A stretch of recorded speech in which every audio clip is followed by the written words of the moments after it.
आगे ठाकुर जी के बेटा वहा मजा मार के दे तब छोड़ कट ले तब लाल लाल के छौड़ी तोरी ठोर।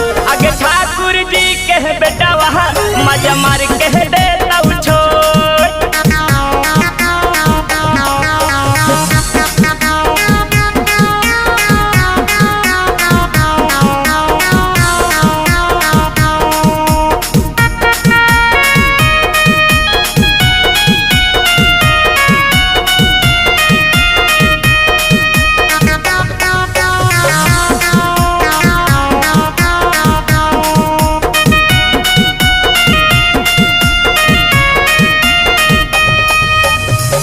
बिहारी कटोबरियारी मन तो न केकरो कहनवा गे मुना मुंगलल बना ले तो माल चल तो न छौड़ी बहनवा गे।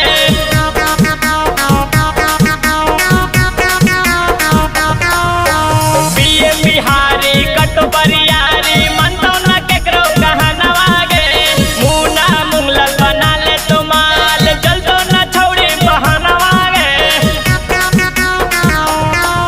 आगे गाया दिला में छौड़ी हो जाई तौ सकरो सोर। आगे ठाकुर जी के बेटा वहा मजा मार के दे